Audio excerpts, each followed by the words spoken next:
Hey everybody, today we're going to go through the 6.1 notes. Unit 6 is all about rotation. So let's get started. We're talking about angular quantities today, so it's mainly a lot of definitions. All right, so first let's define rotation. It's different than circular motion, which we've talked about before.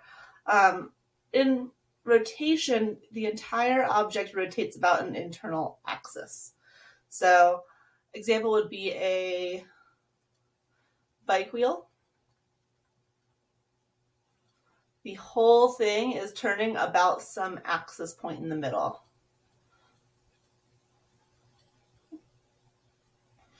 Awesome.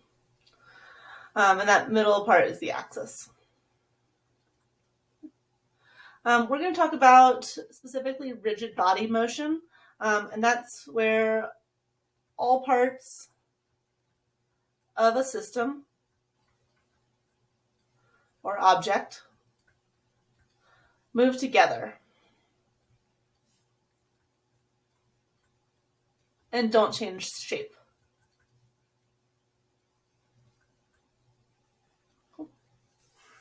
So we're not looking at things like a, ball of Play-Doh or something that might move. We're going to assume that everything is rigid. All right, so the quantities that we're going to be taking our normal quantities of measurement, like distance, velocity, acceleration. We'll get into force and momentum and energy. All of those are going to have different quantities when we talk about something that's rotating. Okay. So instead of a distance measured in meters, we're going to measure displacement as an angle. Okay. So this is going to be an angular change in radians. So we're going to measure things in, pi radians or 2 pi radians or so on. We can also measure it in revolutions. So like 1 revolution is equal to 2 pi radians, which is 360 degrees. So those are our conversion factors. Okay. So if I go from, let's say I have an object that rotates from point A to point B about some axis, this would be my theta. Right.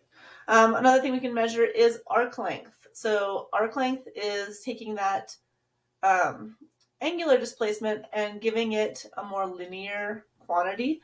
So let's say I wanted to know the distance around the outside. So let's say that there was a bug on the edge of this wheel. How far did it actually travel? That's the arc length L. And it depends on how far you are from the axis. So if you had a little bug down here that traveled over to here, it traveled less of an arc length than the one on the outside. So I'm going to call this distance here the radius, r. And to find the arc length, you take r and multiply by the angle. This is in meters. It's a linear distance.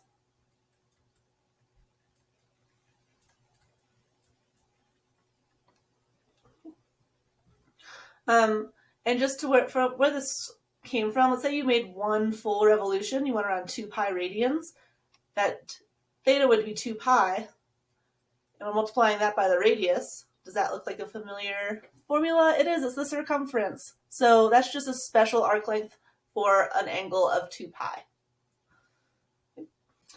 Right, angular velocity. So angular velocity is the rate of change of our angle. How fast is this object rotating? We give that a lowercase omega. So this is actually not a W, it's an omega. Okay. And it's measured in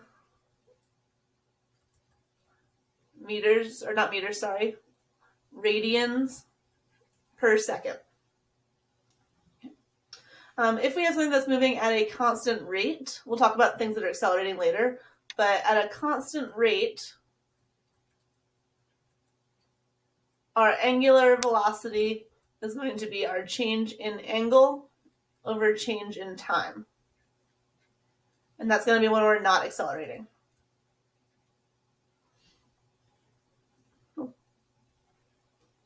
Right, and then let's say I wanted to know how fast, if you were on a merry-go-round, how fast you were going in meters per second, a linear velocity.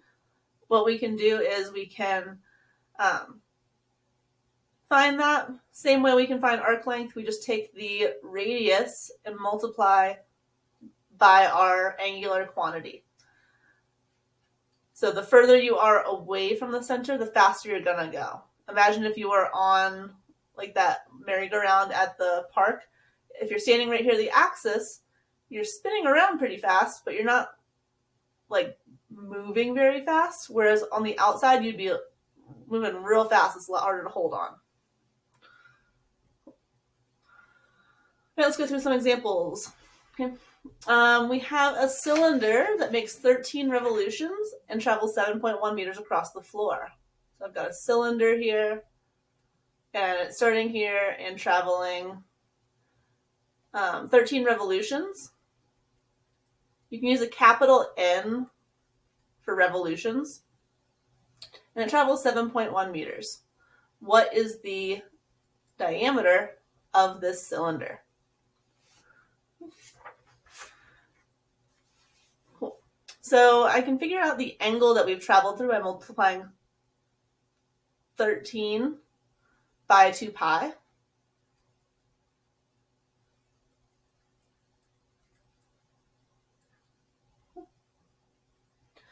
And we can use that arc length. The arc length that we've traveled is 7.1 meters. So 7.1 equals the radius times 2 pi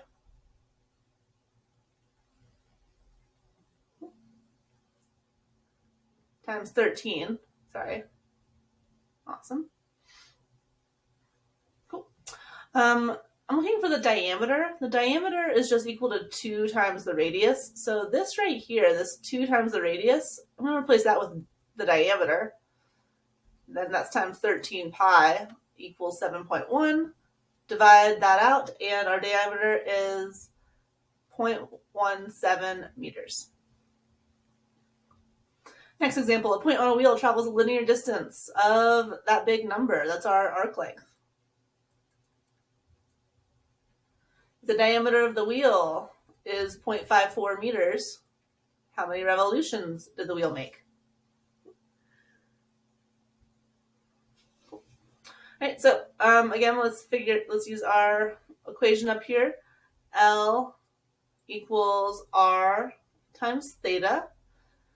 R is just our diameter divided by 2. So 2.8 times 10 to the third equals half of that number, so 0.54 over 2 times theta. And if we divide that out, we'll figure out how many radians we've traveled. So 2.8 times 10 to the third divided by 2. That gives us 10,370 radians. I know that there's 2 pi radians in 1 revolution. So divide that number by 2 pi. 1650 revolutions. So this wheel spun around 1650 times. Right. Last one. What's the angular velocity of a wheel that makes 1 revolution? That's 2 pi radians in 1 minute. We want that to be in seconds, so that's 60 seconds. So omega is 2 pi radians over 60 seconds, or pi over 30 radians per second. So the next one, we've got the angular velocity of the Earth about the sun. This is not a rigid body, but things that are that are in circular motion can still have angular quantities. So we want to figure out angle over time. Let's think about 1 year. Okay, what is the angle and what is the time that the Earth